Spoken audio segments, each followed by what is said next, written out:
News Hyderabad నగరంలో వర్షం వచ్చిందంటే నగరవాసులు రకరకాల సమస్యలతో కొట్టుమిట్టాల్సిన పరిస్థితి.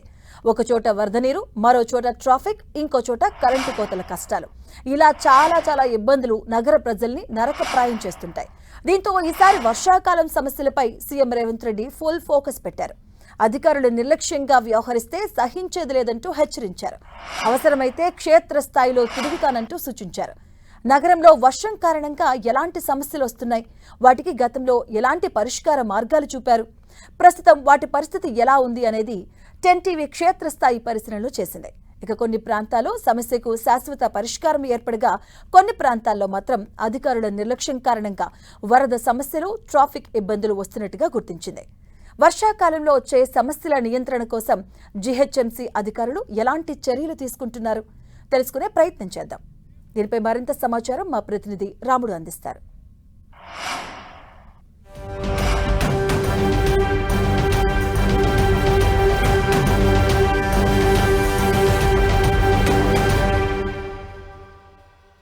హైదరాబాద్ నగరంలో వర్షాకాలం ప్రారంభమైన అనేక ప్రాంతాల్లో రోడ్ల గుంతలు పూడ్చడంలో అధికారులు నిర్లక్ష్యం వహిస్తున్నారు. ప్రధానంగా మనం ఎంఎంసీసీ పరిధిలో ఉన్నాం. ఇప్పుడు సరూర్ నగర్ చెరువు సైడ్ నుంచి అదేవిధంగా సరూర్ నగర్ వెళ్ళేటువంటి మార్గంలో ఇక్కడ ఒక పైప్ లైన్ వేసారు. దాదాపు 4-5 నెలల పైన పూర్తి అయిపోయింది ఆ పైప్ లైన్ కంప్లీట్ అయ్యి కూడా. కానీ ఈ రోడ్డు మొత్తం చూడొచ్చు గుంతలమయంగా మారింది. దాంతో ఈ రూట్లో వచ్చేటువంటి వాహనదారులు తీవ్రంగా ఇబ్బందులు పడుతున్నటువంటి పరిస్థితిని చూడొచ్చు. ఎంత స్లోగా వెళ్తుందంటే 4-5 కిలోమీటర్ల వేగం, లేదా కొన్ని సందర్భాల్లో చాలా ఇంకా అంతకంటే స్లోగా వెళ్తున్నటువంటి పరిస్థితి. వేగంగా వచ్చినటువంటి వాహనాలు ఈ విధమైనటువంటి గుంతలు వచ్చినప్పుడు మాత్రం తీవ్రంగా ఇబ్బందులు పడుతూ ఉంటారు. ప్రధానంగా ఈ రూట్లో 2 వీలర్స్ పైన వెళ్ళేటువంటి వృద్ధులు కానీ లేదంటే మహిళలు కానీ ఉన్నప్పుడు మరింత ఇబ్బంది పడుతున్నటువంటి పరిస్థితి. ఇప్పటికైనా ఇలాంటి రోడ్లన్నింటినీ రీస్టోర్ చేయడం, అదేవిధంగా పాట్ హోల్స్ ఎక్కడైతే ఉంటాయో వాటిని కంప్లీట్గా ఫిల్ చేసినట్టయితే వాహనదారులు ప్రమాదాల బారిన పడకుండా, అదేవిధంగా ప్రయాణం కూడా వేగంగా జరిగేటువంటి అవకాశం ఉంది. లేదంటే ట్రాఫిక్ ఇబ్బందులు సిటీలో చాలా ఎక్కువగా వచ్చేటువంటి పరిస్థితులు అయితే ఉంటాయి.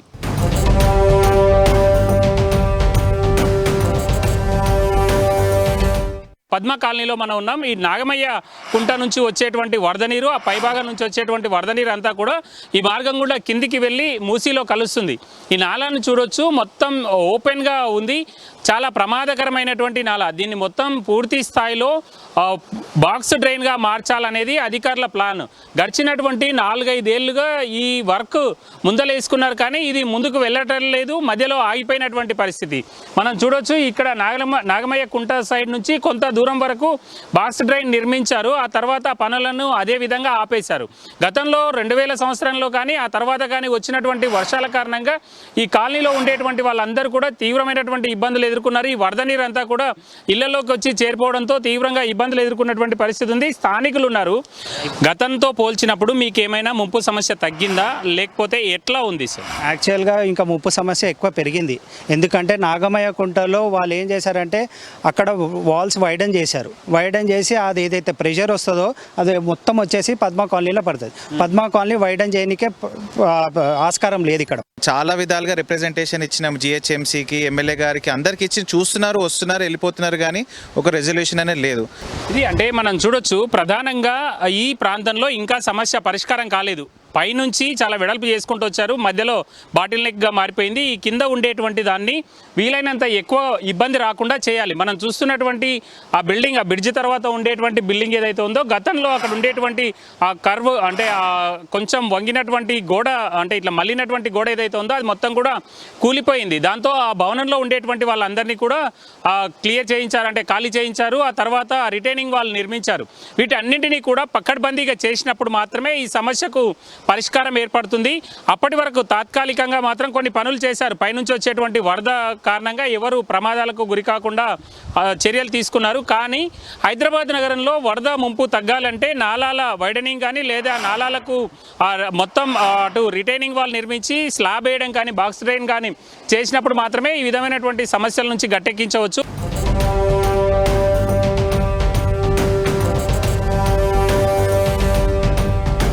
హైదరాబాద్ నగరంలో వరద నీటి సమస్యను తగ్గించడం కోసం ప్రధానమైనటువంటి రోడ్ల దగ్గర, అదేవిధంగా ఎక్కడైతే కొంత ప్లేస్ ఉంటుందో ఆ ప్లేస్లలో రెయిన్ వాటర్ హోల్డింగ్ స్ట్రక్చర్స్ను ఏర్పాటు చేసింది జిహెచ్ఎంసి. మనం ఇప్పుడు సెక్రటరియేట్ ముందున్నటువంటి వాటర్ హోల్డింగ్ స్ట్రక్చర్ దగ్గర ఉన్నాం. ఇందులో దాదాపు 25 నుంచి 30 లక్షల వరకు వర్షం నీరు మొత్తం ఇందులో హోల్డ్ అవుతుంది. ఇటు పైనుంచి వచ్చేటువంటి ఈ సెక్రటరియేట్ వైపు నుంచి, అదేవిధంగా తెలుగుతల్లి ఫ్లైఓవర్ వైపు నుంచి వచ్చేటువంటి వరద నీరు అంతా కూడా ఇందులోకి వస్తుంది. ఇదంతా కూడా దాదాపు 25 నుంచి 30 లక్షల లీటర్ల నీటిని హోల్డ్ చేసుకుంటుంది. కానీ భారీ వర్షం వచ్చినప్పుడు ఆ వాటర్ను హోల్డ్ చేసుకునేటువంటి అవకాశం లేదు. ఇప్పుడు మనం చూడొచ్చు, వాహనాలు వస్తున్నటువంటి ప్రాంతం ఏదైతే ఉందో కేవలం సింగిల్ లేన్ మాత్రమే నిలిచిపోయి ఉంటుంది. మిగతా అంతా కూడా వాటర్ నిలిచిపోతుంటుంది. ఇప్పుడు ఈ కారు నిలబడ్డటువంటి ప్రాంతంలో దాదాపు 2 ఫీట్ల వరకు, అంటే 2 అడుగుల వరకు నీరు నిలిచిపోయి ఉంటుంది. ఇక్కడ ఉండేటువంటి ఇవన్నీ కూడా మునిగిపోతాయి. ఇక్కడ ఉండేటువంటి ఫుట్పాత్, అదేవిధంగా అక్కడ ఉండేటువంటి బస్ స్టాపు, ఆ ప్రాంతం అంతా కూడా నీటితో నిండిపోతుంది. కొంత వర్షం నీరు తక్కువగా ఉన్నప్పుడు మాత్రమే అవి పనిచేస్తున్నాయి. కానీ భారీ వరదలు వచ్చినప్పుడు మాత్రం అవి కూడా నిండిపోతున్నటువంటి పరిస్థితి, లేదంటే అంత నీటిని పూర్తిగా ఒకేసారి లోపలికి అబ్జర్వ్ చేసుకునేటువంటి అవకాశం లేకుండా పోయింది. మనం చూస్తే కొత్తగూడ ఏరియాలో అదే విధంగా ఉంటుంది. అదేవిధంగా లక్డీకపుల్ ప్రాంతంలో, అదేవిధంగా ఖైరతాబాద్, దాంతోపాటు అమీర్పేట్, మైత్రివనం జంక్షన్, అదేవిధంగా కోటి, ఇలాంటి ప్రధానమైనటువంటి మార్గాల్లో అనేక ప్లేస్లలో రోడ్లపైన నీరు నిలిచిపోతుంది, వర్షం నీరు. దానివల్ల అయితే ఇబ్బందులు వస్తున్నాయి. ప్రభుత్వం ఏదైతే ఆదేశాలు జారీ చేసిందో అంత మేరకు అవి చేసి ఉంటే కొంత సమస్య పరిష్కారానికి ఉండేది. కానీ ఆ విధమైనటువంటి పరిస్థితులు అయితే నగరంలో కనిపించడం లేదు. కాబట్టి ఇలాంటి హోల్డింగ్ స్ట్రక్చర్స్ను, అంటే రెయిన్ వాటర్ హోల్డింగ్ స్ట్రక్చర్స్ను చాలా ఎక్కువగా ఏర్పాటు చేయాల్సినటువంటి అవసరం సిటీలో మనకు కనిపిస్తుంది.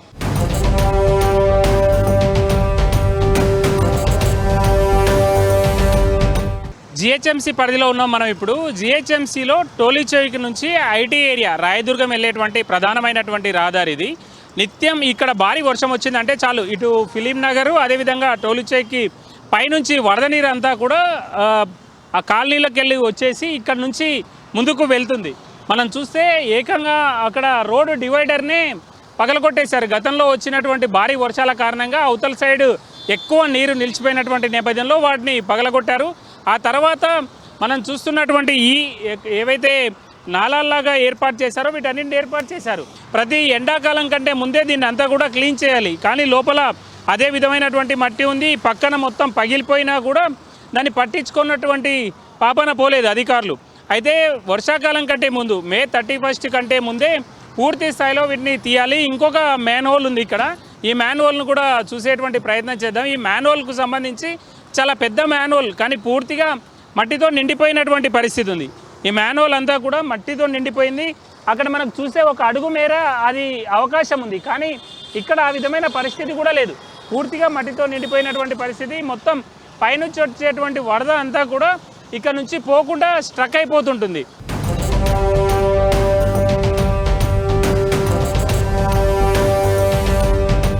ఇప్పుడు మనం మల్కన్ చెరువు దగ్గర ఉన్నాం. ఇది సైబరాబాద్కు చాలా దగ్గరగా ఉంటుంది. ప్రధానంగా ఐటీ ఏరియాలో చాలా రద్దీగా ఉండేటువంటి రోడ్లు ఇవి. ఈ మల్కన్ చెరువుకు ఆనుకొని ఉన్నటువంటి ప్రధానమైనటువంటి రోడ్డు కారణంగా ఇక్కడ నిత్యం ట్రాఫిక్ జామ్ అవుతుంది. మనం చూడొచ్చు, ఈ రైట్ సైడ్ ఉండేటువంటి వేటవాల్ ఉండేటువంటి ఈ ప్రాంతం అంతా కూడా నీళ్లు నిలిచిపోతాయి. ఇక్కడ కూడా కేవలం 1 లైన్ మాత్రమే ట్రాఫిక్ పోయే విధంగా అవకాశం ఉంటుంది. మొత్తం ఇప్పుడు నిలబడ్డటువంటి ఈ కార్ నిలబడ్డటువంటి ప్రాంతం కానీ అక్కడ ముందు నుంచి పైనుంచి వరద నీరు వస్తుంది. అదేవిధంగా ఈ ఫ్లైఓవర్ నుంచి, టోలీచౌక్ వైపు నుంచి వచ్చేటువంటి ఫ్లైఓవర్ మీద నుంచి కూడా వరద నీరు చాలా హెవీగా వస్తుంది. అదేవిధంగా పై భాగం అంతా కూడా ఇటు ఫిలిం నగర్కు సంబంధించినటువంటి గుట్టలు ఉంటాయి, అవతల సైడ్ నుంచి ఆ వరద నీరు అంతా కూడా ఇక్కడికే వస్తుంది. దాంతో ఇక్కడ ఉండేటువంటి ఈ మ్యాన్హోల్స్, ఈ స్ట్రక్చర్స్ అంతా కూడా చాలా పైన ఉన్నాయి. కొన్ని మాత్రమే కింద ఉన్నాయి. అదేవిధంగా కొన్నేమో మొత్తం పైన ఉండడం కారణంగా వరద నీరు లోపలికి పోవడానికి ఇబ్బందికరంగా మారింది.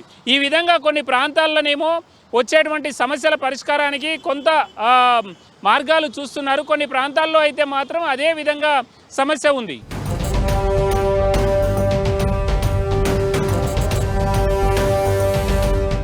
ఇక చిన్న వాన వచ్చినా కూడా నిత్యం వరద నీటితో ఇబ్బందులు పడేటువంటిది దుర్గం చెరువు పరిసర ప్రాంతాల్లో ఉండేటువంటి నెక్టార్ గార్డెన్ రోడ్. ఈ నెక్టార్ గార్డెన్ రోడ్లో ప్రధానంగా ఈ ఐటీ ఏరియా నుంచి వచ్చేటువంటి మార్గం, అదేవిధంగా ఐటీ ఏరియాకు ఇటు Madhapur Jubilee hills road number 45 గుండా వచ్చేటువంటి వాహనాలు ఇటు గుండా వెళ్తాయి. అయితే మనం చూస్తున్నాం ఐటీ ఏరియా నుంచి పైనుంచి వచ్చేటువంటి వరద నీరునంతా కూడా గతంలో ఇట్లా కిందికి వెళ్ళిపోయేది. లెఫ్ట్ సైడ్ మొత్తం కిందికి నెక్టార్ గార్డెన్ గుండా వెళ్ళిపోయేది. ఈ మనం చూస్తున్నటువంటి ఈ రోడ్డు ఏదైతే ఉందో ఈ రోడ్డు వెంబడి చాలా ఎక్కువగా వరద పారేది.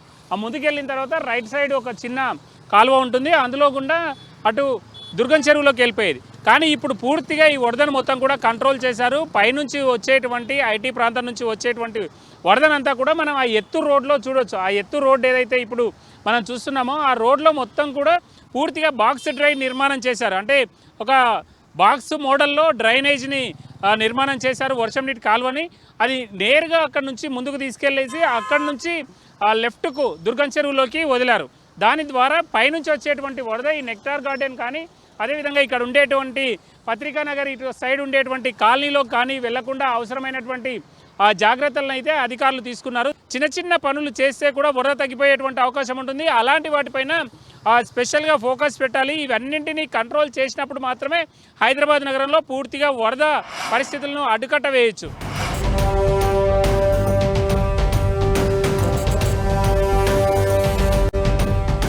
అయితే ప్రధానంగా ఈ అంశాలపైన మల్కాజ్గిరి మున్సిపల్ కార్పొరేషన్ పరిధిలో ఎలాంటి జాగ్రత్త చర్యలు తీసుకుంటున్నారో తెలుసుకుందాం.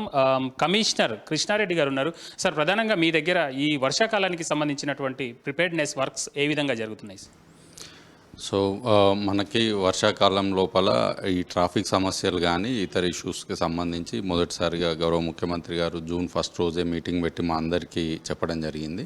టోటల్గా అన్ని రకాలుగా 188 పాయింట్స్ని ఐడెంటిఫై చేసినాం. ఈ 188 పాయింట్స్ లోపల వాటర్ లాగింగ్ వల్ల ఇష్యూస్ రావచ్చు. అది ట్రాఫిక్ రిలేటెడ్ అయి ఉండొచ్చు, లేదు అని అంటే అదర్ ఇష్యూస్ అయి ఉండొచ్చు. ఈ 188 పాయింట్స్ని హ్యాండిల్ చేసేటందుకు హైడ్రా నుండి మనకి డిఆర్ఎఫ్ టీమ్స్ ఒక్కొక్క సర్కిల్కి ఒకటి ఇచ్చారు. వాళ్ళ దగ్గర మిషనరీ ఉంది. మేజర్ ఇష్యూస్ వచ్చినప్పుడు వాళ్ళు మూవ్ అయ్యి చేస్తూ ఉంటారు. ఈ డిఆర్ఎఫ్ టీమ్స్ అన్నీ కూడా ఆల్రెడీ యాక్షన్లో ఉన్నాయి. సో పర్మనెంట్ మెజర్స్ లోపల 2 రకాలుగా వేసాము. మొదటిది, మీరు ఉప్పల్ లోపల rain water harvesting wells create చేసినాం. ఒక 5 lakh కెపాసిటీతో ఎక్కువ ఎక్సెస్ వాటర్ వచ్చింది. ఇది మన హైదరాబాద్లోనే చేయడం జరిగింది. బ్లాక్ అయి ఉండడము, లేదంటే ఓపెన్గా ఉండడము, మ్యాన్హోల్స్ లాంటివి ఉన్నాయన్నీ ఐడెంటిఫై చేశాము. మ్యాన్హోల్ ప్రతి ఒక్కదాన్ని కూడా ఇన్స్పెక్ట్ చేశాము. అంటే ఒక్కొక్కసారి అది పూర్తి స్థాయి లోపల ధ్వంసమై ఉంటుంది, వర్షాకాలం లోపల అది వెళ్ళిపోయే అవకాశం ఉంటుంది. వాటన్నిటిని చెక్ చేసుకుంటూ అవసరం ఉన్న కాడ రీప్లేస్ చేస్తూ మనం కొన్ని సాల్వ్ చేయలేము. అంటే ఒక వర్క్ మధ్యలో ఉంది, పెద్ద గుంత తయారై ఉంది, అలాంటి దగ్గర బ్లాక్ చేశాము. బ్లాక్ చేసిన ఏరియా లోపల ప్రతి పాయింట్కి కూడా ఒక ఇన్ఛార్జ్ని పెట్టాము. సో వర్షం పడ్డది అని అంటే అక్కడ బ్లాక్ చేయడమే కాదు, మనిషి ఉంటుంది. అలా అవైలబుల్లో ఉండడం వల్ల మనము అవాయిడ్ చేసే అవకాశం ఉంది. ఎక్కడైనా కానీ మ్యాన్హోల్ ఓపెన్ చేయడం వల్ల మనకి ఫ్లడ్ని కంట్రోల్ చేయొచ్చు అనుకుంటే ఖచ్చితంగా మాకు ఇన్ఫర్మేషన్ ఇవ్వండి. సో ప్రతి మ్యాన్హోల్కి నియర్ బై ఒక టీం ఉంటుంది కాబట్టి ఇమ్మీడియట్గా వచ్చి మేమే చేస్తాం. ప్రజలు ఎట్టి పరిస్థితుల లోపల వాటిని ఓపెన్ చేసే ప్రయత్నం చేయొద్దు. ఎందుకంటే వాళ్ళకి టెక్నికల్గా తెలియదు, ఇబ్బంది అయ్యే అవకాశం ఉంటుంది. కొన్ని ప్లేసులల్లో వాళ్ళు ఓపెన్ చేసి సార్ట్అవుట్ అయిన తర్వాత క్లోజ్ చేయకపోవచ్చు. కాబట్టి మాకు ఇన్ఫర్మేషన్ ఇస్తే మేము ఇమ్మీడియట్గా రియాక్ట్ అయ్యి దాన్ని క్లియర్ చేసుకుంటాము. ఇది ప్రధానంగా హైదరాబాద్ నగరంలో అదేవిధంగా మల్కాజ్గిరి ప్రాంతంలో ఎలాంటి ఇబ్బంది రాకుండా ఉండాలి అని అంటే ఒకవైపు సిటిజన్స్ కూడా సహకరించాల్సినటువంటి అవసరం ఉంది. అంతేకాకుండా పైనుంచి తమకు వచ్చినటువంటి ఆదేశాల ప్రకారం అన్ని విభాగాలతో సమన్వయం చేసుకుంటూ వీలైనంత ఎక్కువగా సమస్య లేకుండా ఉండడం కోసం అవసరమైనటువంటి చర్యలను అయితే మల్కాజ్గిరి కార్పొరేషన్ పరిధిలో తీసుకుంటున్నామని కమిషనర్ చెప్తున్నాడు. కెమెరా పర్సన్ ధనుంజయ్తో రాము 10 TV హైదరాబాద్.